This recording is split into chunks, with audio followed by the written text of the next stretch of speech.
I was very, very depressed. And he has been very vitriolic. No lawyer would take our case. I think it was despicable then.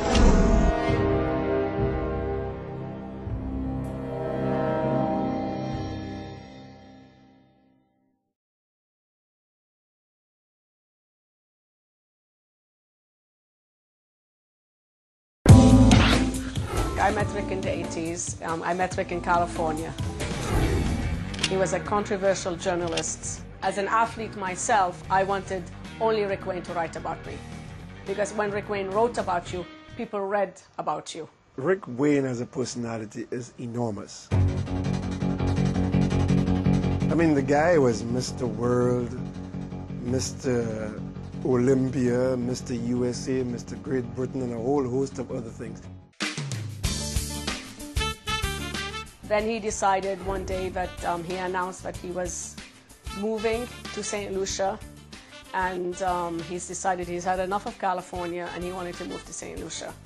And it was a big decision for me at the time because I was an athlete who had quite a good career, and I was young. I didn't really want to move to St. Lucia, to a place I'd never heard of, but Rick was adamant that this is where he wanted to move back, this is where he wanted to make an impact.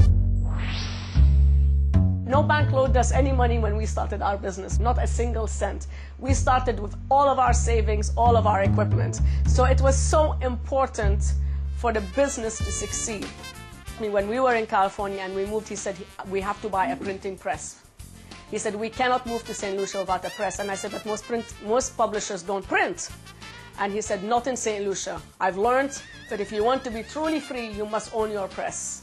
And he was very right. There was no such thing as freedom of the press unless you owned the press. There was a dramatic change in the appearance of The Voice when he became editor. The Voice established my reputation. So by the time I came up with my own paper, it was not a whole new thing, wondering what this guy was about. They already knew. The headline is what would grab you to the newspaper in the first place. In summing up, making her case, Susie said, what we have here is a case of gun in hand, penis and vagina. She nailed the rapist, is what the story was about. But that had been turned into Susie gets a man finally. But you could have a great headline and a lousy story. A headline is supposed to inspire you to read. My pictures were very seldom taken from more than 5 feet away. So people's expressions, their eyes, and I didn't take one picture, I took a whole series of pictures. You'd write a story about a politician who seems disconnected, and you would see a photograph of that politician in Parliament almost sleeping. I took my own pictures. I knew in advance what I wanted the pictures to say, so I looked out. I studied my subject. I have to be honest and tell you that in the early days, I was very, very depressed. Wednesday, the Labour Party people wanted to hang me. By Saturday, it was the United Workers' Party people who wanted to hang me, which is another way of saying Rick is independent of mind, but they don't realize that when they say that you never know who Rick's supporting when, because I don't support party, I support policy.